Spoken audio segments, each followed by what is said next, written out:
please do send your questions to us through Slido. If you're watching this on the main Hertford College Open Day page, there should be a little Slido box just somewhere on the side of the page. You can send us your questions there. We'd love to hear from you so that we can answer any questions that you might have. But we should begin with some introductions. So let's go round the room. Let's start with Sean. Hi, I'm Sean. I'm a first year Archaeology and Anthropology student. Excellent. Juliet? Hi, I'm Juliet. I'm a first year PPE student. John? Hi, I'm Gian. I just finished my first year doing chemistry. And finally, Karina. Hi, I'm Karina. I've just finished my third and final year doing geography. Excellent. So do send us your questions, whether general ones about college stuff, student life stuff, or if you've got a subject specific one for one of the subjects we've got here, we're welcome to those as well. Let's kick off with something that we've got on the Slido list here. It has momentarily disappeared. Here we go. What makes Hertford different from other colleges? Who'd like to take that? What do you think? What makes Hertford different? Juliet? I would say the fact that we don't really have a type, and I would also say how generally understanding the tutors have been throughout the year. At least in my subject, I found that you can kind of contact people and everyone's quite open to suggestions and just general chats. Our principal is very accessible and he even comes to a lot of the formals and shows his face around the college. And his kids are often around, and so you see him and you really get to know everyone at the college as people rather than just as colleagues, I guess. Very nice. Anyone else? What makes Hertford different from other colleges? In your opinion, what makes Hertford stand out? I mean, Hertford just is the friendliest college. Like, other colleges claim that they're the friendliest college, but it's not true. It's definitely Hertford. Everyone's really nice, basically. Excellent. I can see we've also been joined by Sahib. Would you like to just briefly introduce yourself? Yeah, I'm a first year fresher at Hertford College and I study English. Excellent, thank you. Let's move on to a new question. What is the vegetarian food like at Hertford? Who's going to take that?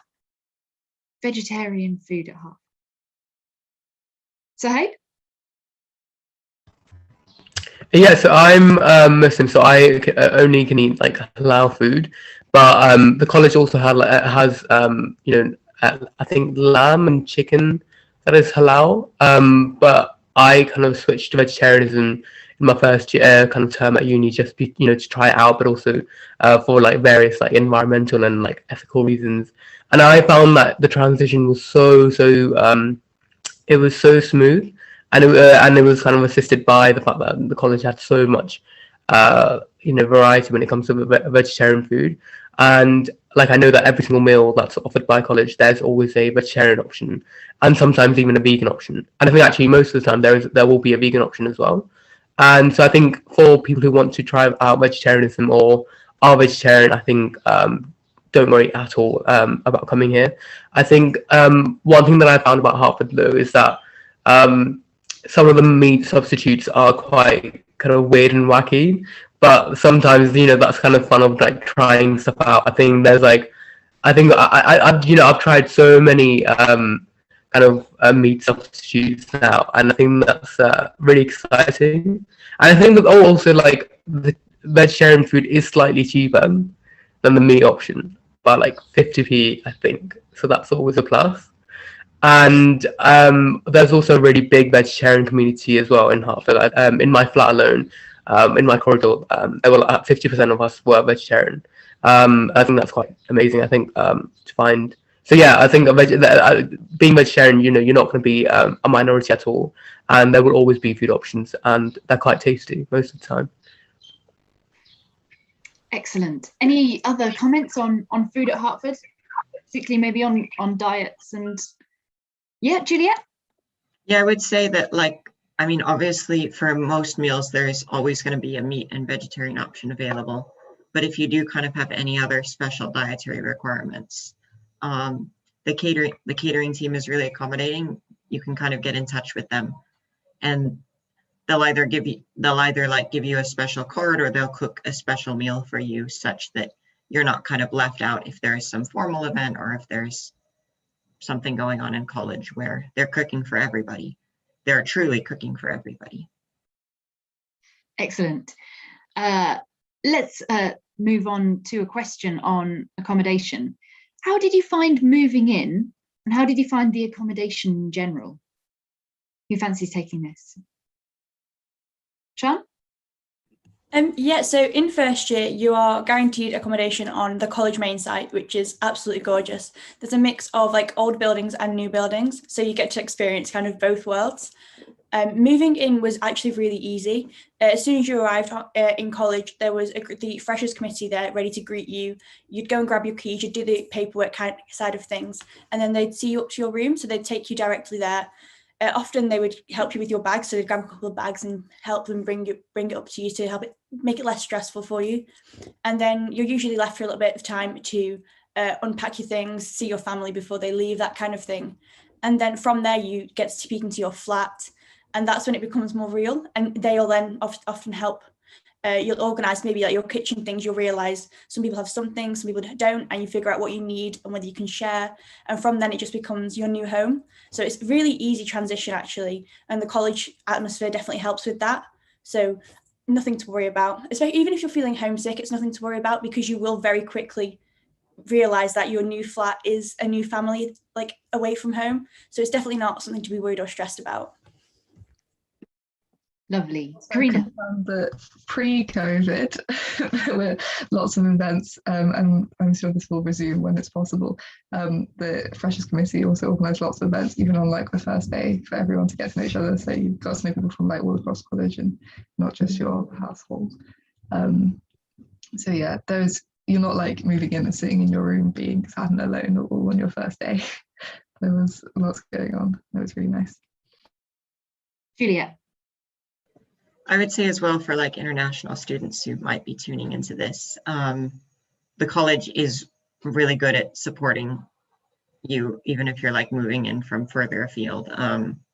Obviously there's like self-isolation requirements and such stuff like that, but the college will like support you if you need to isolate upon arriving here. And they are just quite welcoming. Like I remember coming here in September, I was basically sent into my room for 2 weeks, but the accommodation officer was there, and they hand you your keys and bring you your food. And so the college really does try to take care of you and support you as much as they can. Excellent. Let's change tack and talk about admissions for a little bit. What were your interviews like? Who wants to talk a little bit about interview experience? Sean? Interviews were honestly incredible. Like, they were so much fun. They definitely are quite stressful. Like, I don't want to cover that up because they are going to be relatively stressful. There are going to be times where you want to go to your room and focus on getting your material ready or recap some information. But the majority of the time, you'll be meeting people that enjoy the same subject as you, or even different subjects that are there at the same time. You'll be able to talk to them, get to meet people, talk to people, and as well as get to know the Oxford style of teaching, and you'll get to have an insight that you wouldn't have ordinarily. The interviews themselves are quite enjoyable. Whether you join them virtually, which may be the case this year, or you come in person when that's possible again, you very much will be stressed, but you'll be just discussing things that you enjoy and that you're passionate about. And once you get into the swing of things, you're just having a conversation with people that know about what you enjoy, and you continue that discussion, and they'll see what you enjoy and follow that thread along the conversation. So yes, it will be stressful, but whether it's virtual or in person, it's an enjoyable experience, and it's something to look forward to as opposed to be shying away from. Excellent. That's really lovely to hear. Does anyone else want to comment on what interviews were like for them? I can say that I did not enjoy my interviews. I feel like people often say, oh, it was not that bad, and I did actually enjoy it. And I'm like, no, it was really stressful. But that was like because I was stressing out, not because like the tutors were doing anything stressful. although I found it quite hard to like tell whether I'd said the right thing, because the tutors didn't give much indication of whether I'd said the right thing. So, but I kind of knew that might be the case. I'd been warned about that. So I just sort of keep going, even if you probably have said something that's okay, even if they haven't like given you an indication of that. And it's basically don't stress if you feel like you can't judge whether you did the right thing. And if everyone comes out saying that they really enjoyed it and you didn't, don't worry about it. Very good. All right, let's take another question from Anonymous. Would like to know, how much time do you spend in lectures and tutorials? Gian, do you want to take this one? Yeah, so for my course, it's chemistry. We have 10 lectures a week. One's about an hour to an hour and a half. We're all virtual this year because of COVID. They were all pre-recorded. So that was a nice part. And then there were like 2 to 3, maybe 4 tutorials a week. But that seemed quite a lot. But if you kind of divide that into like 7 days, that's not a lot of work. I mean, it's like probably you would be able to finish all of your stuff by like 4 p.m. and then would be able to go out with your friends, have a drink or so. So, yeah. Very nice. Who wants to sort of contrast with that? Because I imagine different subjects have got different kinds of things around lectures, tutorials. Sohaib? Yeah, so I think as like an English student, like mine's very different from like a STEM kind of subject like chemistry. So we don't actually have that many like mandatory compulsory lectures. We only had so like we did for English we have one of our papers is called Introduction to English Language and Literature, and they're the only lectures which are compulsory. And you'll have maybe once a week you'll have a lecture on like language and literature, but linguistics was taught in Hilary term, which is the second term, and the literature was taught in the first term. So that's like a nice like even split. And so really like technically you only really have to go to one lecture per week for English in the first 2 terms, which sounds like not that much at all, which but I promise you, but there's so much other stuff going on that you really barely notice about that, or you've not done any lectures this week. But it's not, but I think the tutors always kind of recommend that you keep up with your interests. So always go to lectures that really interest you, and lectures that really complement your interests or something that you're already studying in that week. So I found that really, really interesting and really helpful. For example, when I was when you're writing an essay and on, for example, like Moby Dick, and it was nice to go on the our lectures like Gion's were also pre-recorded, and go on Canvas, which is the online like learning website, and find any lectures for that term for that being put on the website that relate to Herman Melville or your theme or your kind of the topic that you're interested in. And they're really, really useful. They're taught by they're done by really incredible faculty members. So I found them really useful. But that's not to say that you're not busy for that week, because there's still like tutorial work. And I'd say on average I had maybe like 1 tutorial per week.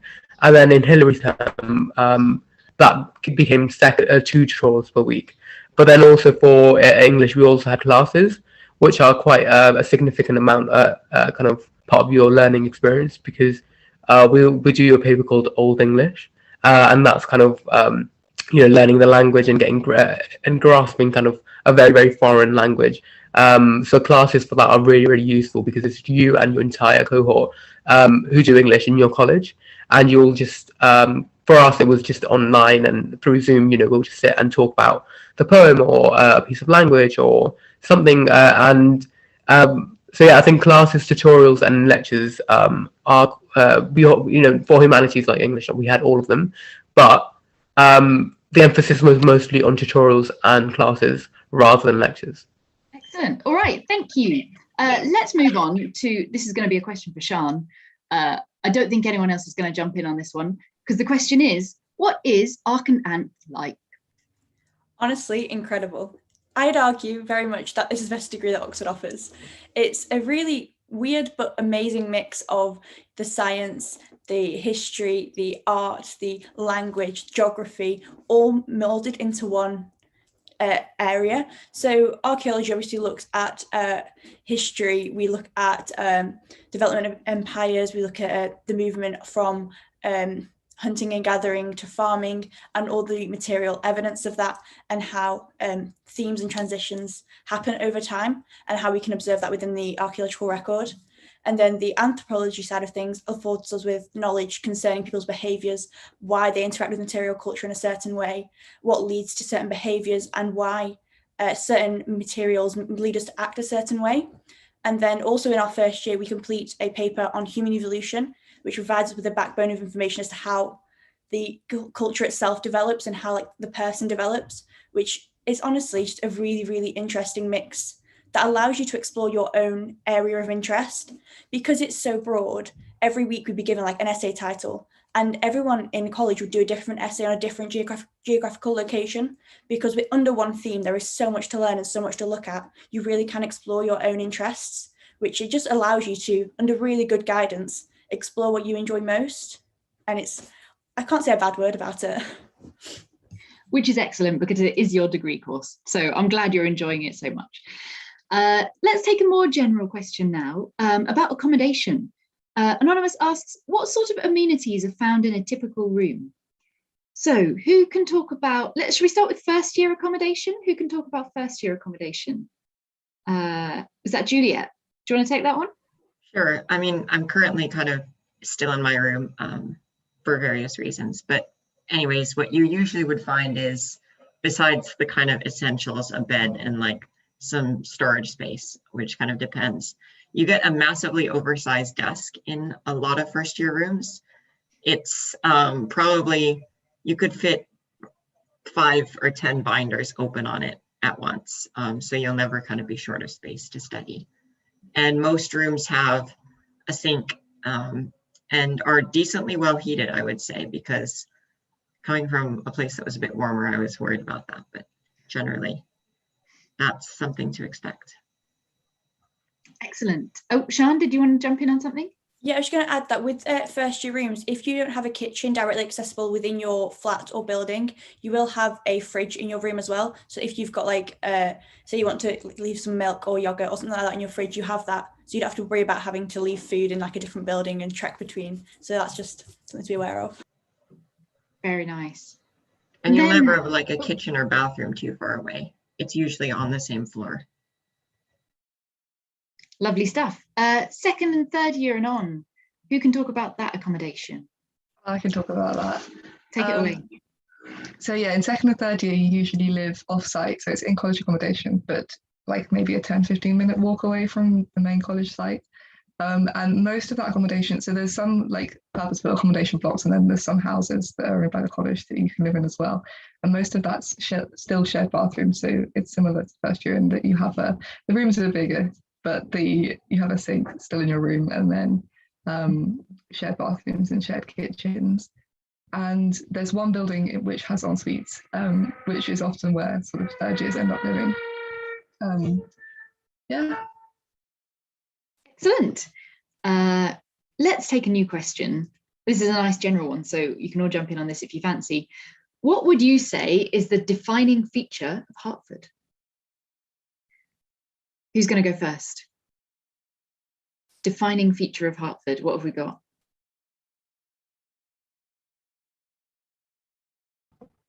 I think, well, people always say it's the people. I think this is true. Like, to a risk of repeating stuff that's already been said, but like everyone is really lovely, and there's a really like good mix of people at Hertford, and it's very sort of diverse and inclusive, which is really nice. And just everyone's really friendly. That's what everyone says. Like, people come to the open day and they apply because they're like, everyone was so friendly. And definitely like that's what everyone has said as well, having actually now come to Hertford. I'd say that's probably, although yeah, I think that's probably a defining feature. Okay, who else wants to pitch in on that one? Juliet. I would say it's kind of the coziness, like unlike a lot of colleges that kind of have spread out expansive sites, Hartford is right. Hartford is it's a smaller college, but it's also like smaller physically. So you do tend to like run into people, and I find that even after a couple of months here, I was running into people all the time, and it's often nice because you can say hello and have a catch up with people, just very impromptu. And that's one of the benefits of kind of being in a nice, cozier environment. It feels more like a home away from home. Yeah, I think that's definitely true. Just like what I was saying about everyone being friendly, like there's people I haven't seen for like months and months and months because we've all been at home because of COVID, and then I bump into them in college and we just have a nice chat, you know, even though we haven't seen each other's faces. Did you want to jump in on this one as well? I was going to add that we've got a cat, and who doesn't want a cat when you're not at home? He's sometimes grumpy, but we all love Simpkin. If you give him his space, he's a fab cat. Excellent. Where should we go from here? Facilities at Hertford. What's available? What sort of stands out to you in terms of things like printing, libraries? I don't know, what else have you got available? So hey, do you want to take that? Yeah, so unfortunately first years, we haven't really been able to kind of like experience, I guess, like the facilities offered by Harvard as much. So like from our perspective, we've kind of seen a lot, but like we haven't been able to like kind of actually get involved in, for example, like the library, which has unfortunately been shut this year, or the JCR, which is like the junior common room, which has also been shut, but that's been turned into a gym, and that's been really, really exciting because I think so many people in college have been able to use that space. And I think gym membership is quite expensive, like relatively, if you're kind of trying to budget or just don't really want to spend that much money on a gym membership. Harvard converted their JCR into a gym, and I think everyone used that, or at some point it became really, really handy. And yeah, I think that was really, really nice, kind of seeing, you know, the college actually care and provide us with facilities like that. And it was a really nice gym, and it was like fully equipped. And I think one thing that I really, really find so useful and I love about Hartford is their printing. And I know that's super, super niche, but the print is just so, so convenient and it's so easy to navigate. And you kind of just don't even have to do, literally, you don't, from your laptop, it's completely wireless, like from your laptop, from your room, just, you know, print it, click some buttons, and you can just go and collect your printing from kind of where like all the, where the printer's being set up. And I think stuff like that, you know, has been quite really, really useful. Because everything has been online this year, and we've been having to rely on like physical kind of materials this year quite a lot. So, for example, for English, you know, printing out articles a little bit more because you know, you're not all like lecture handouts. So yeah, and it's really cheap as well, and it's all added to your battles, which is your termly payment, which, you know, but that's where your kind of rent goes and everything like that. So it's really, really convenient, really easy to use. And I think other stuff like the marquee, I think, has been the best facility. And I think Hertford genuinely has the best marquee in Oxford, in the entirety of Oxford. I think they have the best marquee, with a bar, with brunch, with everything that you need, a cafe, and which is such a nice social space. I think that's, yeah, it just really, really stood out this year. Excellent. Does someone else want to chip in on what the library is like? I can talk about everything pre-COVID. Yeah, absolutely. So during COVID, the library, the physical space has been closed, but a librarian, Alice, has been like posting books out to anyone left, right and centre, getting loads of new online resources. So it has been different this year, but there's still been everything everyone needs. But Karina, do you want to talk about a pre-COVID library? Yeah, so the library was open 24/7 before COVID, and we'll probably be going back to that after COVID where possible, which was really great because, like, if you were having an essay crisis, you could just go, and people like work at weird times because that's what works for them. So and it's within the main college site, so it's really convenient. If you're in, especially in first year, you can literally walk like 2 minutes and go work in the library. And then, yeah, other college facilities with like, there's laundry rooms and there's the gym, and then there's the common room, which pre-COVID was also a very nice social space. Like we used to go and watch University Challenge when Hartford was on and things like that, which was fun. And there's the bar, which has been moved to the Marquee because of COVID, but previously the bar has been open, which is really nice as well, college bar. Excellent. Right, we've got 2 minutes left, so I think we've got time for one more question. And let's go for this one from Anonymous. What's your advice for my application? So, applying to Oxford for different subjects, what might be your one top tip for someone who's thinking of applying to your subject? Maybe they are in year 12 at the moment. What's the one piece of advice you'd give them? Who wants to come in first? Sean? On your application, be you, be honest. Don't fill your personal statement with things you haven't done or books you haven't read. You need to come in, show your true self, because if you end up getting an interview and your personal statement isn't you, they're going to know right away, and you're automatically putting yourself at a disadvantage. Be you, be yourself, show what you're passionate about, and focus on that. Because if they see that you're passionate and you have the ability, if they see that you're teachable and you're passionate about the subject, they're going to want to teach you, because they're looking for people that they want to spend time with, because they're going to be spending a lot of time with you. They're looking for people who are going to be teachable and who are passionate. And if you can present that and show that, and that you have some relevant knowledge that backs up that passion, then you're already putting yourself in a good position to apply. Excellent, some lovely advice there. Does anyone else want to jump in? Advice for someone applying to Oxford? I guess in terms of like for interviews and stuff like that, they say it's more about how you like finding out how you think rather than what you know. So you don't have to sort of memorize every country in the world or whatever. If you're applying for geography, it's more about like how you sort of work through a problem, or work sort of how you interact with the tutor, and with if they give you prompts, how you respond to those and stuff like that. So don't stress about knowing everything. And if you get to interview and someone's like, yes, I have memorized all the countries in the world, don't let that freak you out, because that's not necessary. Excellent, very good. And Juliet, did I see you want to come in with one last thing? Yeah, I was just going to say, treat the interview like more of a conversation. I know this point's been said many, many times, but it really is, especially in like more humanities and social sciences. They're looking for you to be able to kind of develop an argument and state your point of view, but also to be receptive to other points of view, because a lot of what you spend in your first year of uni doing is kind of developing your argumentative skills. And if you can show that you haven't just read a bunch of material, but that you're actually applying it, and that you have your own opinions on kind of the relevant subject, then I think that that's something that they're looking for. Excellent. There we go then. Some lovely top tips for anyone who's hoping to apply. We should wrap up there, but thank you everyone for joining us, everyone who's been watching along.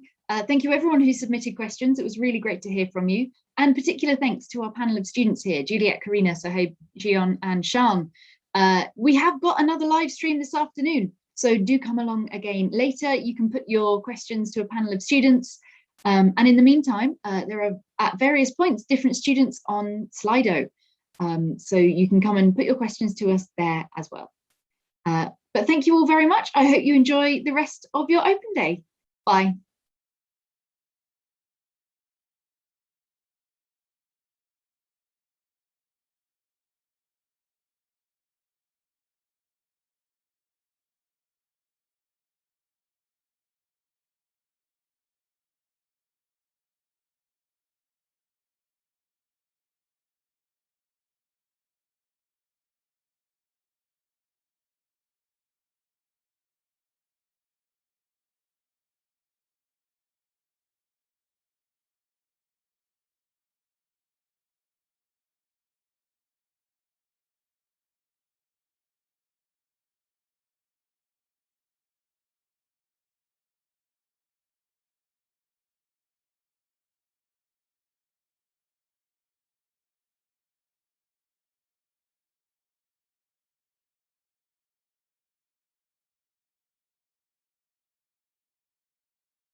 Good afternoon, everyone.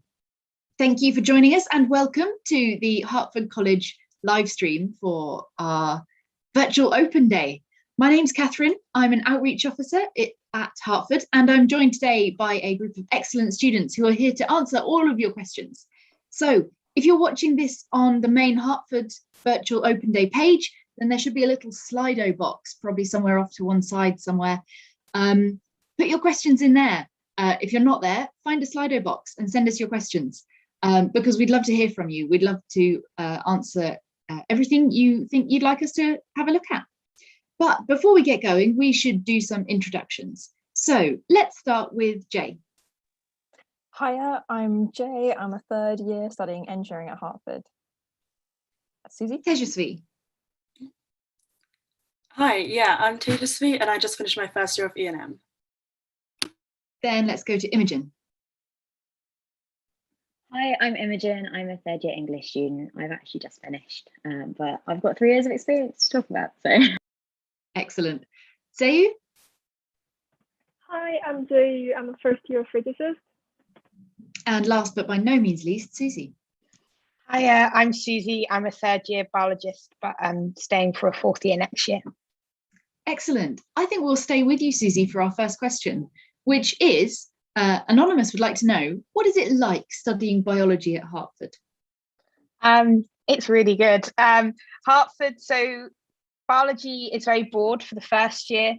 Oxford has quite a big focus on evolution. And then second and third year, you can choose more like what you want to do and you can specialise more. And then in first year, we have a great team of tutors. And in first year, your tutorials are very centrally organised by college.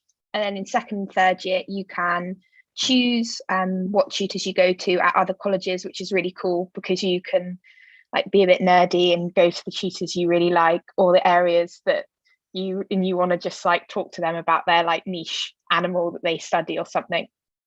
So biology is really great in that way because you get to do kind of what you want and specialise. Excellent.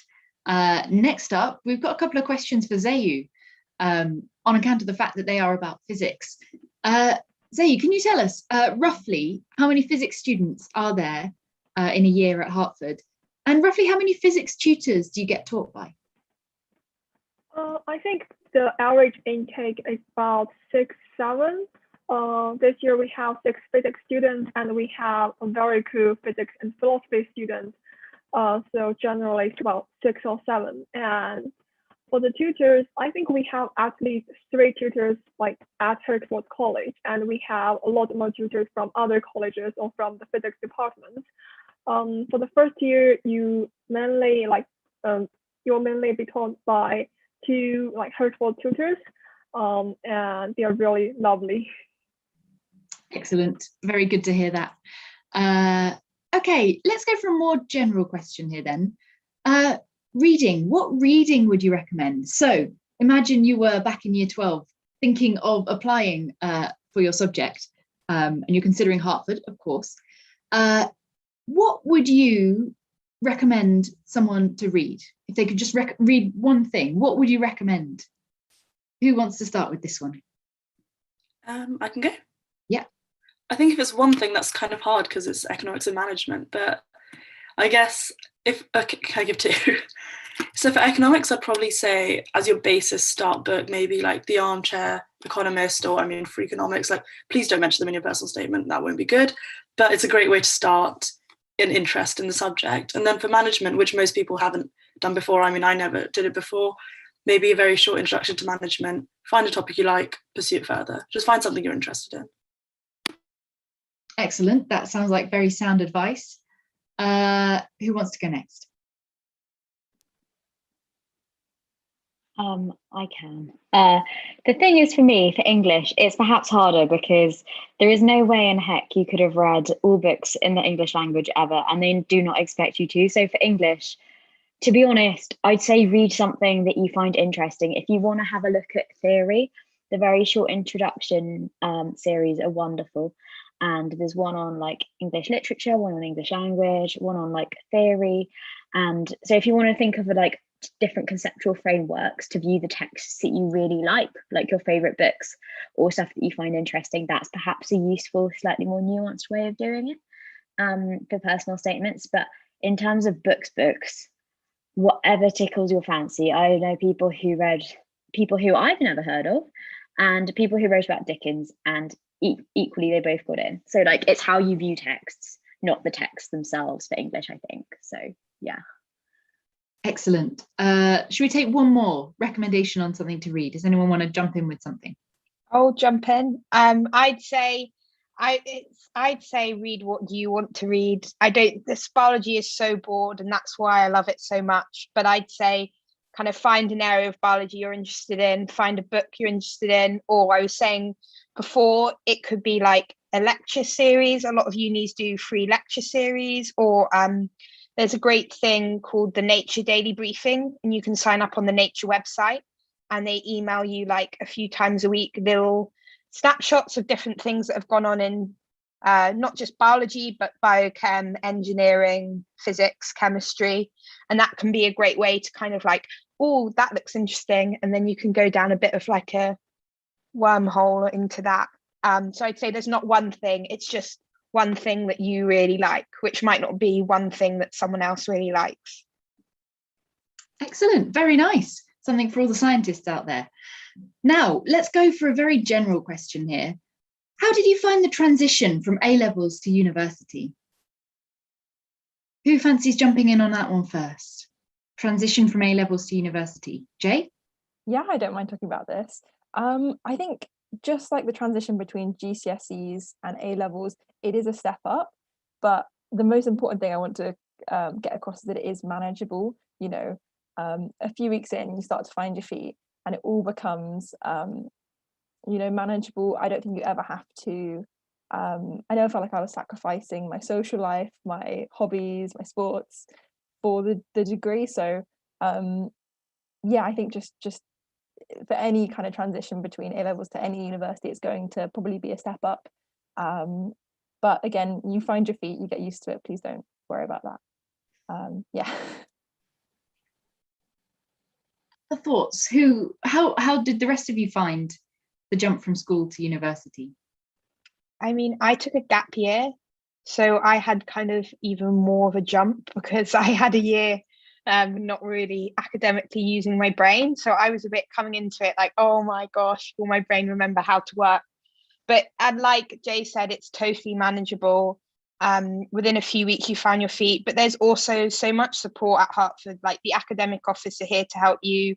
Your tutors are here to help you. Like there is nothing quite like Oxford. It's totally manageable, but it's nothing like what you've done at GCSE and A-level. And the tutors know that. And in the first term, you know, they're not out to get you. They want to help you settle in. So it's really nothing to be worried about. And I think everyone takes time to settle in and settle into the work, because again, you haven't really had a tutorial before, and your tutors know that as well. So it's nothing really to be worried about. Good, lovely to hear. I was just wondering, Zayu, if you could give us any insight as an international student. Oh yeah, I just want to talk about this. I didn't take A-level courses, and I took AP curriculum at my high school. So I was quite nervous because I didn't know like what kind of UK education like my peers got from high school. But I think if you are international students, you don't need to worry about that at all. Because before you come to Oxford, in the summer, you could access a bridge program, like all of the science students can access bridge program, like engineering, physics, and chemistry, like all of that. And that was very helpful for me. And also like in the Freshers Week, I think international students can also join some like seminars. Like I did find that on the website, and it might change from year to year, but the international support is very strong. So don't need to worry about that. And also Hertford is very inclusive, which means you will never feel like, oh, you are my international students, or like all of the kids are like UK students. Don't need to worry about that. Like I just feel like I'm just a student at Hertford and I can socialize with anyone. Very lovely. On the subject of socializing with anyone, we've got another nice general question here. Is it easy to make friends outside of your subject or your halls?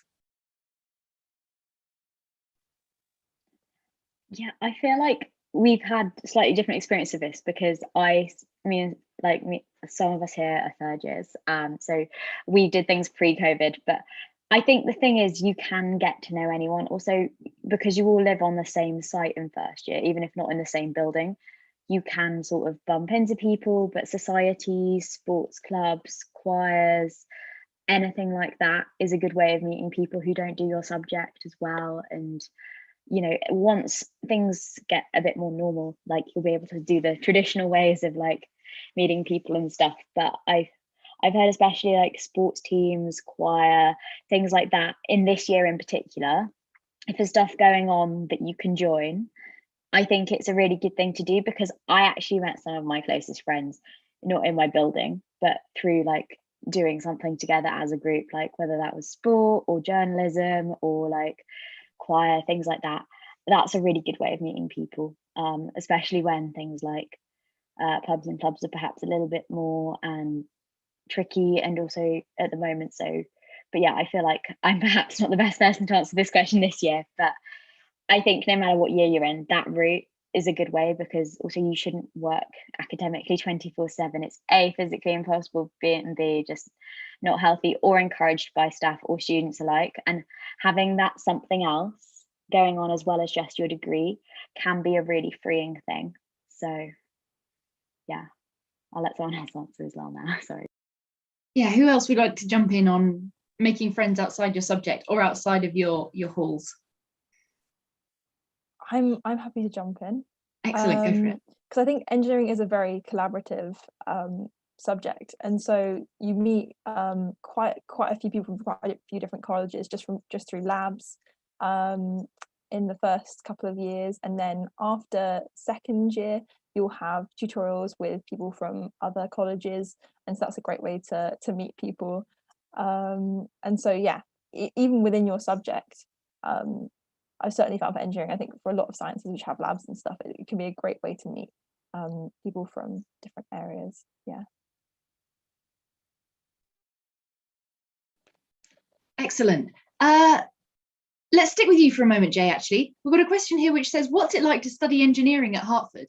Maybe let's take the at Hertford bit. What's special about studying engineering at Hertford? Well, this is actually a really good question because there is something very specific to Hertford, which is very different from every other college studying engineering.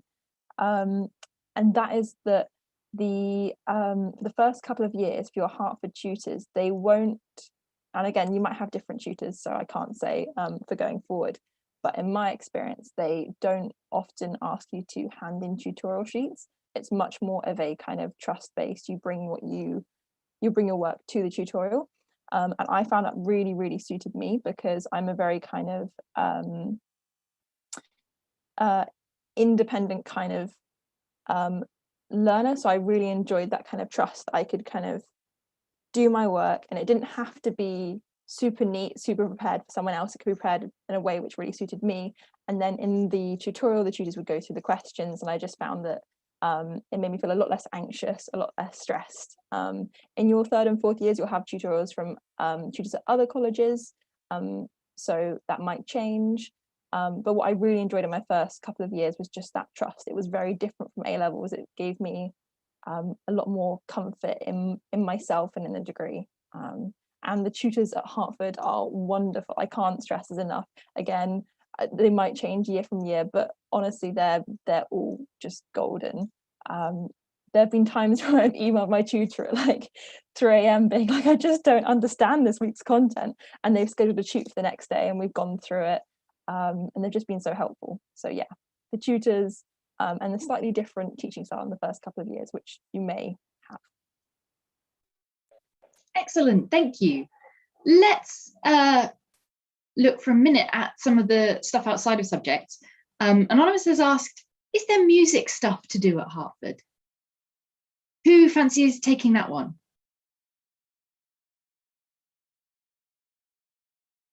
Imogen? I did Hertford College Chapel Choir for all 3 years of my undergrad, and I really liked it because music at Hertford's quite a big thing. We have Hertford College Music Society, and they have a choir, a jazz band, an orchestra, and perhaps something else as well. But it's just a really nice community. And the thing about Hertford is it's primarily non-auditioning, but it is really good. So you can audition to be a choral clerk and do an extra service a week, but generally there's one rehearsal and one service per week. So it's really manageable and nice. And the nice thing about music at Hertford is it's a Hertford thing, but people from other colleges come too. So for choir, we have people from Keble, from Lincoln, from all over, from postgrad colleges as well. And it, as well as it being nice to do things musically, and you can do it to a high level, it's a nice social thing to do as well. And in normal times, there's loads of concerts. They've still been doing recitals over lockdown. So every Wednesday, there's a recital from a student either at Hertford or another college. And yeah, I would highly recommend getting involved with it because it's a whole new element. And also when you're singing or doing music, it's a fun thing to do, but also you can't think about whatever essay you're doing or whatever problems you like. When you're singing, you're focusing on getting the notes right so that you sound all right. Like you can't focus on any of those other things. So it's a good way of taking time out to do something that's good for you and fun. So yeah, I would recommend. They're very active as a music society, probably one of the most active, like just college music societies in the uni. Excellent. Let's do a quick fire question now. How many students are there at Hertford? I believe it's around 600-700 undergraduates. The academic office admission teams might come fact check me for this, but it's a medium-sized college. So we have quite a small main site, but it's a medium-sized student body, which is really nice. Yeah. Lovely stuff. Let's take another question. Oh, you're on mute. You muted yourself. Thank you. A year and a bit of this and we still haven't mastered it. Patricia asks, can you tell me more about living arrangements, please? Who'd like to take that? Yeah, Tejasvi, do you want to take that one? First year, yeah. So in first year, you're guaranteed accommodation on main site, which is really nice because Hertford's right in the centre of it. Like you couldn't have a better location. So then you've got old buildings quad, new buildings quad, and Holywell quad, and it's quite random where you're allocated. But new buildings and old buildings quad have the more traditional Oxford look, the like more of the older rooms, which are really nice. And then Holywell's also got newly refurbished rooms, which is also really nice. And they've got brand new kitchens and stuff. So you kind of lucked out in first year. And we also had to do a household like harmonious survey before joining this year, I think because of COVID. So our households were more important. So that was quite nice because they paired you up with people in your household who perhaps like go out as often as you do, don't go out as often as you do, morning people, night people, that sort of thing. So that was really nice as well. So then maybe someone else takes second and third year. Yeah, so the nice thing about Hertford is we get accommodation 4 years of the undergrad degree, which is so helpful because then you don't have to worry about landlords. And also because terms are only 8 weeks, you only actually pay for the time that you're there, which is really helpful because then you're not paying for a room that you're not like living in or accessing. So that's really helpful. But generally in second and third year, you're not necessarily living on main site, but that we've got houses and accommodation blocks in North and South Oxford, and I'd say it's tops a 10-15 minute walk from the city centre, and it's really nice. Like it's well kept accommodation, and college are very good about allowing you to stay and do what you know, use your rooms how you need to. And yeah, the kitchens are good in South as well. Like say once there's perhaps better kitchens once you've left central site. That said, there is usually some form of undergrad dining room in South Oxford. Because of COVID, it's been slightly different, but we've had the marquee going and they've served so much food. So catering and housing wise, I think we really did luck out, especially because I know different colleges operate under different systems, but it's very much, especially food wise, you pay for what you eat. You don't have to sign up to X many meals beforehand and stuff like that, which I think is really nice because then you can decide how you want to structure your day and your time and money. Very good. Imogen, I've got a question here about English. This is Would you exciting. recommend Hartford for English? And do you have any tips for applying for English? Oh, I would totally recommend. Our tutors are wonderful. They're very much at the top of their game, and they're very impressive academic individuals, but also they're deeply lovely. I think that's the thing. When you were at school, your relationship with teachers are very different to how you work at university, because you are all adults when you're at uni, and it's very much a culture of respect. So you do your essays and you're like, oh, but the world expert on Shakespeare. So at the moment, Emma Smith's here and she's like literally a world leading Shakespeare expert. And like, how can I talk to her about this? She's literally written the book on it. But they do really care about what you think and what you're interested in. Tips for applying, I'd say for your personal statement, do what interests you, because that is ultimately the thing they're looking out for. What they look for in Oxford is your interest, your passion. I know it's a very used word, but whether you're passionate and whether you have like the way you think would be useful for like the way tutorials work here, is how I'd put it. So in your personal statement, don't use it as a reading list, because they know you can read, especially if you're applying for English. They want to know what interests you and what helps you think in different ways. So like, say you're doing X for A level, perhaps don't put it on your personal statement. They want to see what you've done beyond that. This is a chance to show them, or if you do, use it as a springboard. So studying X text made me think in this way, which led me to read this. And then now I'm really interested in looking at how this kind of thing, or this kind of theme or theory or way of writing really like works in English. And don't be afraid to like put things down that you've really enjoyed. Like, there's no shame in saying that you enjoyed a certain type of book, even if it's not the world's most literary type.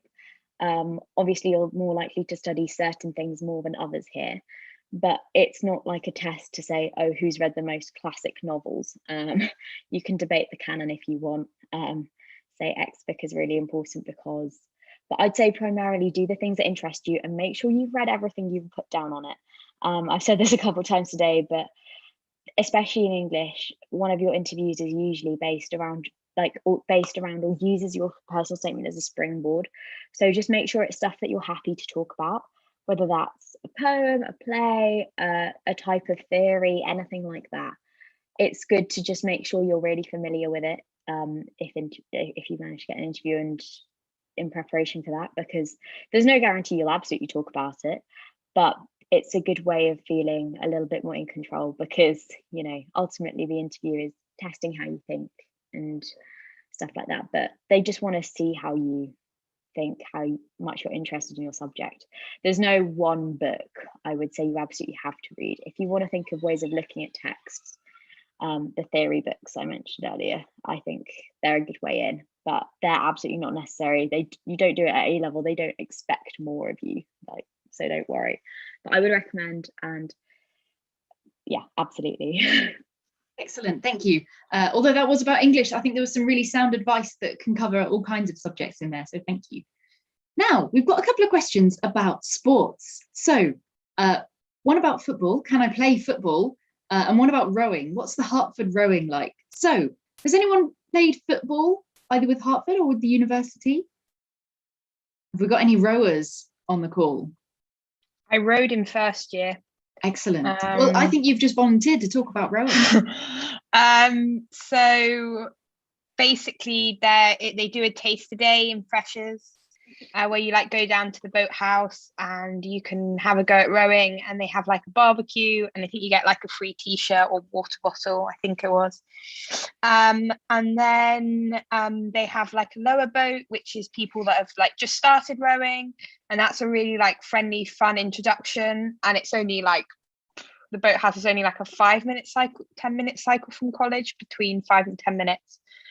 And then if you're really good and you really enjoy it, you can like progress to the women's first boat in college, which is what I did in first year. It's a little bit more serious, but it's really fun. It's a great community. They also have men's boats as well, and they do lots of socials. So I found it a really lovely way in first year to like have a solid base, and like know people throughout the years. But yeah, rowing at Hertford's a really lovely community and not too pressurizing. You can do it how much or little you want. I just Yeah. oh, sorry, Sorry, you go. No, I was just going to jump in about the football question. Yes, you can absolutely play football at Hertford. It is a big part of Hertford. We have a men's and women's team. The women's team is joined with Keble, so it's like Hartball. And they were actually in the finals of the intercollegiate competition called Cuppers, I think 2 years ago. And yeah, so it's a big part of Hertford. So if you like football, you know, you'll be happy here. They actually were showing the Euros like literally like a week ago in the marquee. Sorry, Imogen.